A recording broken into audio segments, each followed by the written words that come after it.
बोलिए सदगुरुदेव की साहब। काया माया झूठी जानो, झूठा सकल पसारा जानो। इस शरीर में रहते हुए मनुष्य शरीर के धर्म का पालन करता है। आइए हम 6 शरीरों पर बात करते हैं। एक बात पहली, सदगुरु भक्ति की बड़ी अनूठी है। ना कोई कहा ना कोई जाना, उस परम धाम सतलोक की खबर किसी को भी नहीं थी। सभी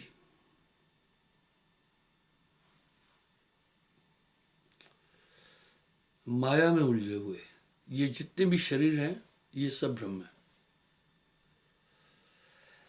अंधकार से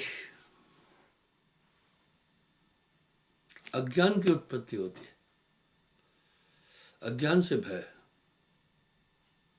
संशय, संशय से भय, भय से दुख। इस आत्मा को इन 6 शरीरों में घुमाया जाता है और 84 लाख योनियां तो अलग है। आपको ध्यान होगा, कुछ दिन से मैं इन 6 शरीरों के बारे में बातचीत कर रहा हूं। वहां भी सुख नहीं है। 10 दिशा में लागी आग, कहे कबीर कह जाइयो भाग।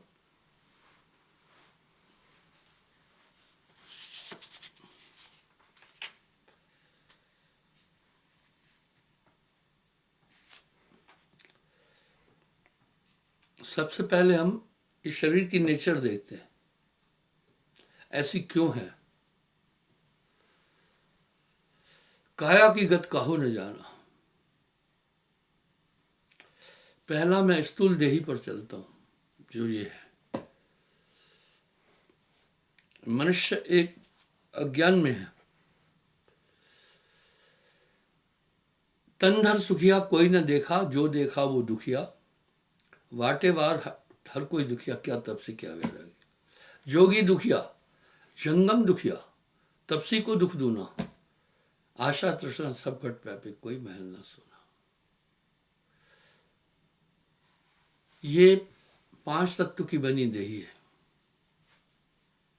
हर तत्व की 5-5 प्रकृतियां है, वो हम सब देख रहे हैं।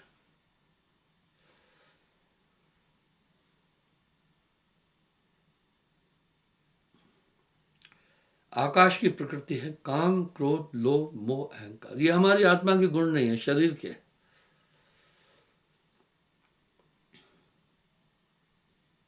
बदस्तूर सब में है।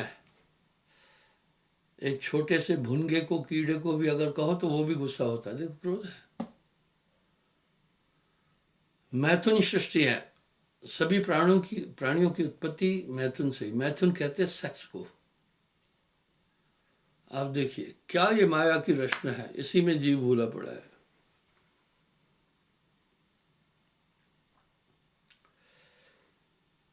काम, ये आकाश की प्रकृति है। काम, क्रोध, लोभ, मोह, अहंकार।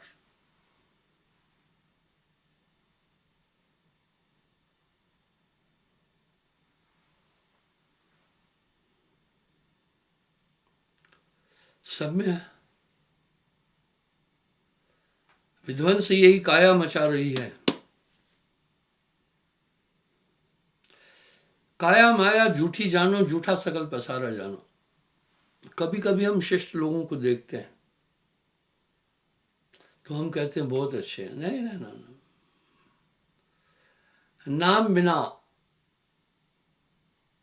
सब नीच बखाना। ऊंच वही जो नाम है जाना, बिना नाम सब नीच बखाना। कभी कभी सुनने में आता है इतनी बड़ी घोर वितरांग तपस्या करने वाले लोग कैसे भड़क गए, क्योंकि अपना अपना जलवा दिखाते हैं। क्रोध, लोभ, मोह, अहंकार आदि बदस्तूर हर प्राणी में है।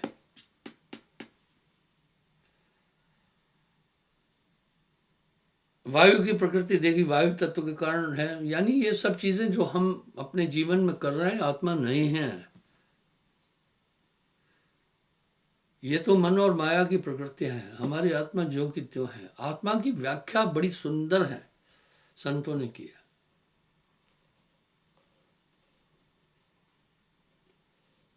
वायु की 5 प्रकृति है।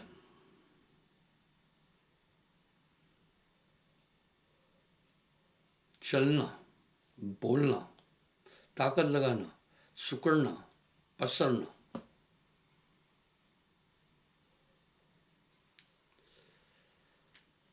अग्नि की 5 प्रकृति है। देखो, सब चल रहे हैं, सब बोल रहे हैं, सब सुन रहे हैं, सब देख रहे हैं, सब पसर रहे हैं, सब सुकड़ रहे हैं। ये धर्म आत्मा का नहीं है। क्यों नहीं आदमी समझ रहा है? अंदर शैतानी ताकतें उसको आत्म रूप तक जाने में बाधा डालती है।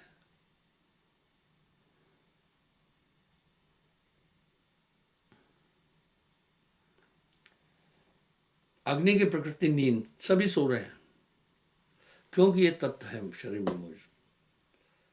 भूख, प्यास, आलस्य, सब कहते हैं भैया मुझे आराम करने दो। भूख सबको लग रही है, प्यास सबको लग रही है।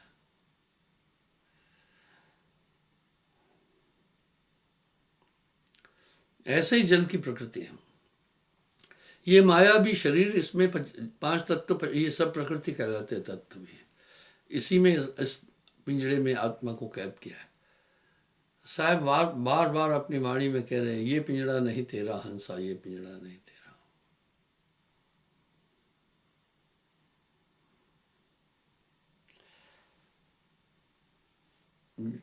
जल की प्रकृति रक्त, पसीना, थूक, मूत, बीर्ज।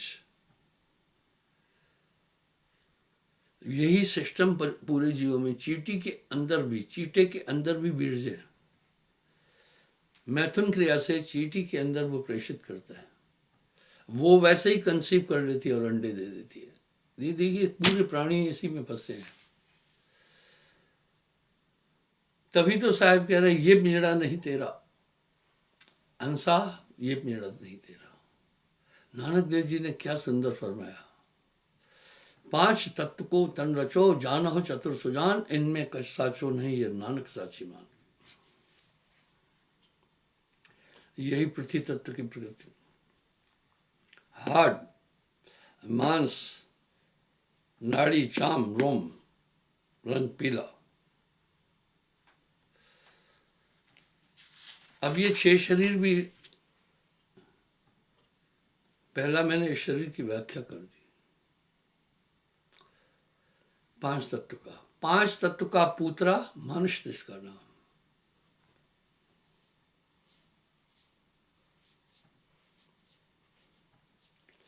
दूसरा है सूक्ष्म शरीर। ये हमें निद्रावस्था में प्राप्त होता है। हर एक आदमी सो रहा है, देखो सपना देख रहा है। सपने में कौन सा सुख है? सभी अवस्थाएं कष्टकारी है, सभी शरीर कष्टकारी है।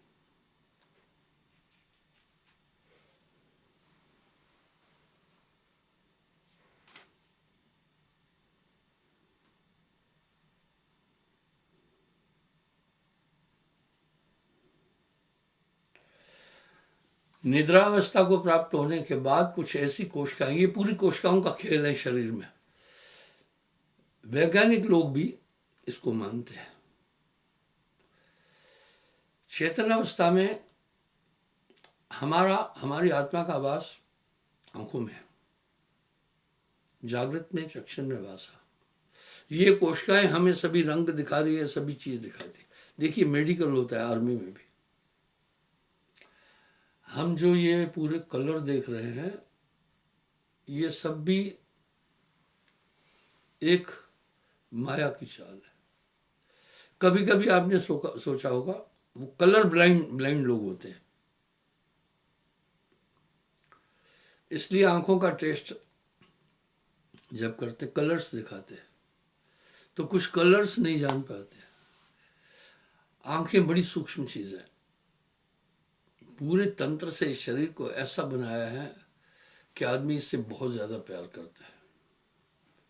शरीर की हकीकत क्या है, हम सब ये बात ठीक से जानते हैं। पांचों तत्व तत्व में जाकर मिलते क्या है। जैसे कुछ अभीष्ट नहीं रहता है शरीर का। जैसे हम स्वप्न देखते हैं, स्वप्न में तमाम वस्तुओं का हमें बोध होता है, लेकिन जागने पर उनका अस्तित्व नहीं है। वैसा ही है।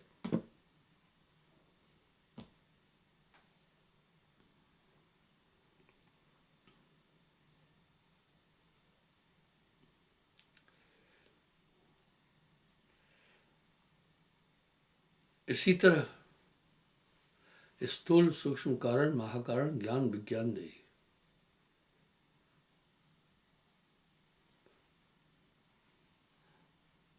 कारण देही हमें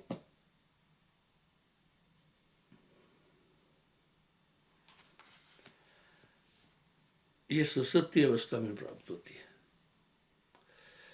वो उस समय हमारी चेतना एक ऐसे स्थान पर पहुंच जाती है, बहुत कम ज्ञान, अभी से 1000 गुना कम ज्ञान होता है।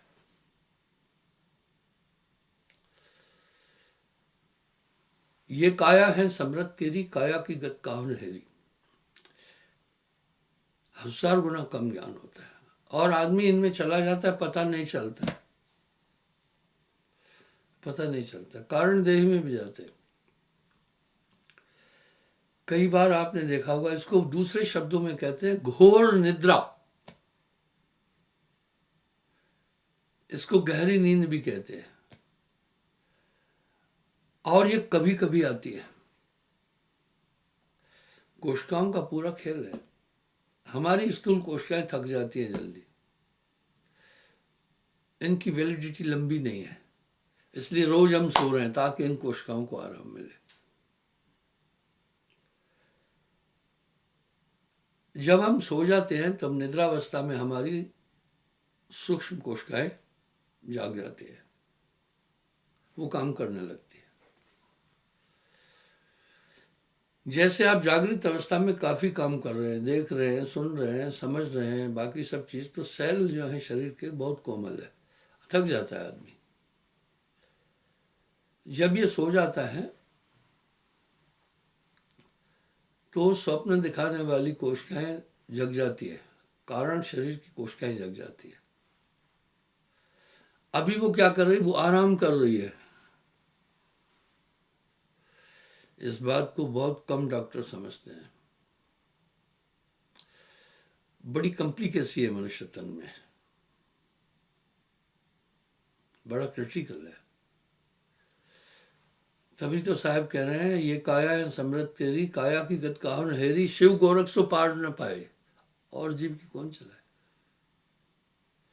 फिर वो पूरी रात आप देखते हैं लोग नींद में, कोई रोता है, कोई कुछ करता है, कोई चिल्लाता है, कोई भयभीत होता है, पूरा असर वैसे ही पड़ता है जैसे इस शरीर पर है।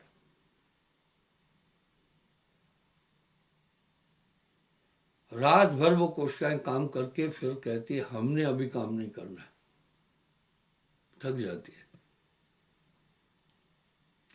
फिर ये जागृत अवस्था की कोशिकाएं ऑटोमेटिक जाग जाती है, फिर ये हम संसार देखते हैं। जो सपना पेखना जग रचना तिम जान, इनमें कुछ साचो नहीं नानक बिन भगवान। तीसरी कोशिकाएं हैं, वो कुंद है, वो कुंद है तीसरा शरीर। उसमें वो सुप्ति अवस्था में है, वो कुंभकर्ण की तरह है।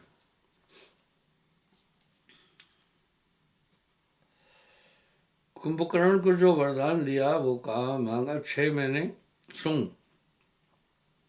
एक दिन जागू। पता है क्या किया था फिर? ब्रह्मा जी ने उसकी कोशिकाओं को इस तरह का बना दिया कि जो जागने वाली कोशिकाएं हैं उनको सुसुप्ति में ले गए और सुसुप्ति अवस्था को क्रिएट कर दिया। इसलिए कुंभकर्ण को जगाने के लिए लोग ढोल कूटते थे, वो करते थे, शरीर पर हाथी चलते थे। आपने सीरियलों में भी देखा होगा। यहां तक उसके कान में खड़े होकर के नगाड़ा कूटते थे। और हाथियों से उसके शरीर को रौंदते थे, तभी भी नहीं जगता था। क्या था ये? विद्वान लोग नहीं जानते उसको। सुसुप्ति अवस्था में कर दिया उसको।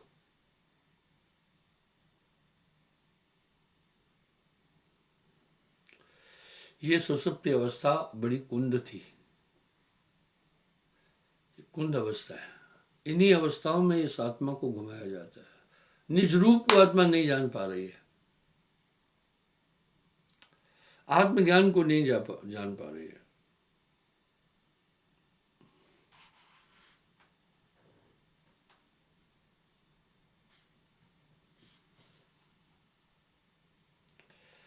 ये जीव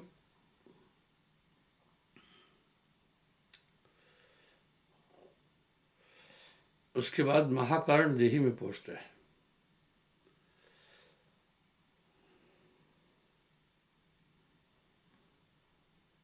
इसमें योगी लोग भी पहुंच जाते हैं।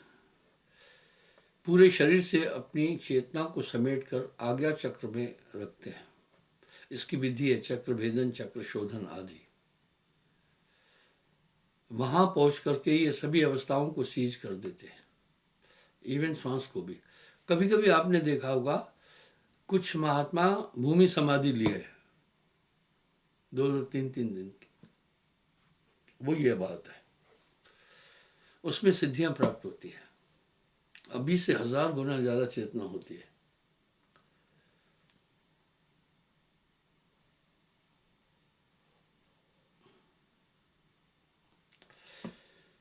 पांचवी अवस्था है ज्ञानदेही।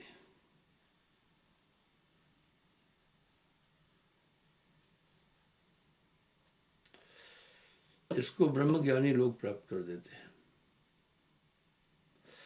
संसार के सभी पदार्थों से अपनी कोशिकाएं, सभी इंद्रियों का पूरा दमन करके वो ज्ञानदेही में पहुंचते हैं। वहां बहुत ताकत मिल जाती है। कहते हैं अहम ब्रह्मस्मि, मैं ही ब्रह्म हूं। पर वो भी ब्रह्म है।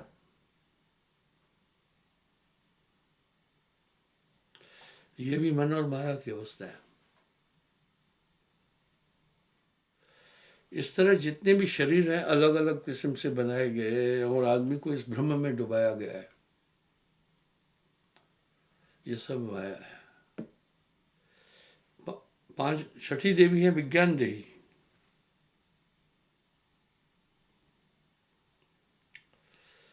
ये विज्ञान देही आकाशवत है।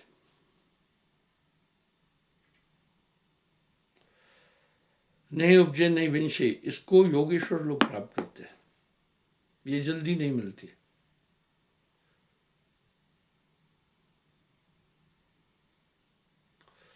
कथाओं में, सीरियल में जो ये बना रहे हैं धार्मिक सीरियल, उन्हें कुछ भी अध्यात्म का ज्ञान नहीं है।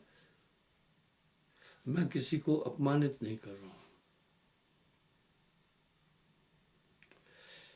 जब सीता जी का हरण हुआ तो गिद्धराज के पास पहुंचे कि वो 80 योजन तक देखता है। एक योजन में 4 कोस यानी 8 माइल है। 8 mile is equal to 12 point some kilometre. 80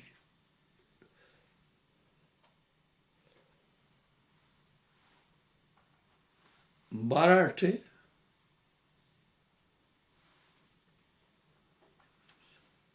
96, 960 kilometre दूर तक देख सकती हैं गिद्ध। कभी कभी आप आसमान में ऊपर देखते हैं गिद्धे बहुत धीरे धीरे यूं मंडरा रही, बहुत हाइट पर जाकर। वो क्या करती है, देखती है कहाँ कोई जीव मर गया है। देखने के बाद मार्क वो टेस्ट कर लेती है। दिल्ली में अगर 960 किलोमीटर यहाँ से ग्वालियर है, जम्मू से, अगर ग्वालियर में कोई भैंस मर गई है तो गिद्ध यहाँ से देख लेती है। वो ऐसे कैसे देखती है, उसकी आंखों में लेंस है ऐसे। फिर अपनी पूरी बरादरी को लेकर के उधर जाती है और वहां भैंस को खा लेती।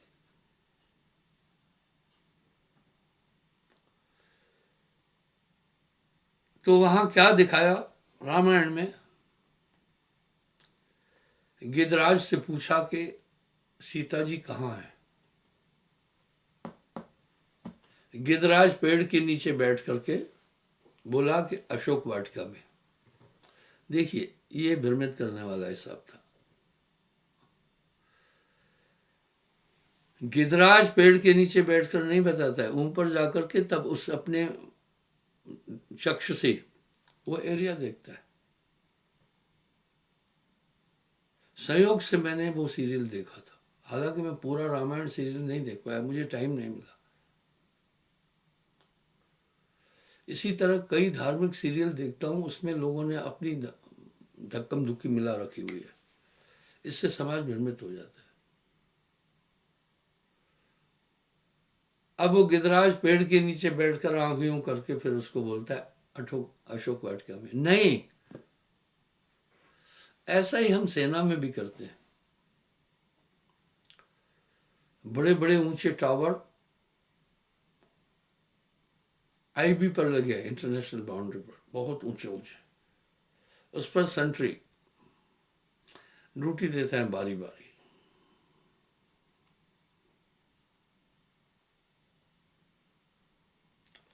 दूरबीन से देखता है कि भाई बॉर्डर पर इधर पहले हरकत थी नहीं, पहले इतनी गाड़ी आई, सिट्रिप लिखता है, आज ज्यादा गाड़ियां क्यों आ रही है। तो उस टावर पर, ऑब्जर्वेशन टावर पर दूरबीन साथ होती है, कम से कम हम 30-40 किलोमीटर तक क्लियर देखते थे कि भाई फलाने देश की गाड़ी पहले यहाँ 4 आती थी, आज 6 क्यों आई है, आज 8 क्यों आई है, वो सब लिखते जाते थे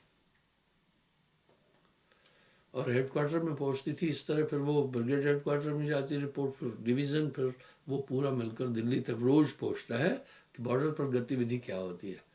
इसलिए बॉर्डर की गतिविधियों का पूरा ज्ञान रक्षा मंत्री के पास होता है।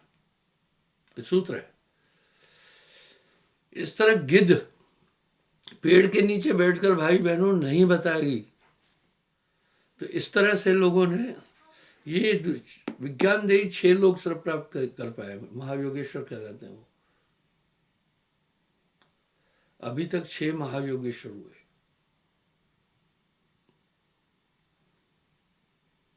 प्रथम शिवजी, दत्तात्रेय, सुखदेव, राजा जनक, योगेश्वर भगवान कृष्ण और गोरखनाथ जी, वो विज्ञान देही की प्राप्त करते हैं। अब संत आगे साहब क्या कह रहे हैं आप सुनिए, इससे आगे कोई ना गए हो।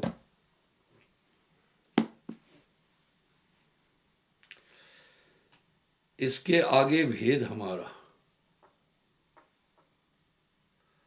जानेगा कोई जानन हारा। कहे कबीर जानेगा वही जा पर कृपा दया सदगुरु की हुई। यह विद से यह जीव गिरा अपने रूप से, भोगे दुख सदीक सब लोग कहे न भूम का। यह विद जीव निज रूप सारे, तस्सो भूमि देह गह न्यारे। इंद्र को हिलाया था, इंद्र डर गया था। इंद्र ने तब कहा भाई मेरे पास दानव मानव गण गंधर्व और प्रेत आत्माएं कोई भी नहीं आ सकती है, ये मैंने अपना शस्त्र छोड़ा है, तुम कौन हो, तुम्हें कुछ नहीं लग रहा है। वशिष्ठ जी ने कहा हे देवराज इंद्र, मैं वशिष्ठ हूं। बोला आप दिखाई नहीं दे रहे। बोला मैं विज्ञान देही में हूँ, इसलिए मैं सबको देख सकता हूँ, मुझे कोई नहीं देख सकता। इस ऐसे शरीर है। आप दूर न जाए, नींद की ही बात है भाई। जब आदमी नींद में होता है तब सब कुछ देखिए कैसा एक आवरण आ जाता है, कान नाक सब सिकुड़ जाते हैं, बंद, कुछ पता ही नहीं चलता है। इसी तरह ये जीवात्मा इन अवस्थाओं में, ये सब भ्रमांक अवस्थाएं हैं, घूमता रहता है। अब यहाँ साहब कह रहे हैं इसके आगे भेद हमारा जाने का कोई जाना नारा, कहे कबीर जाने का वही जा पर कृपा सदगुरु की हुई। क्षमा चाहता हूँ, समय हो रहा है, कल फिर मैं हाजिर हो जाऊंगा। शेयर करें साहिब।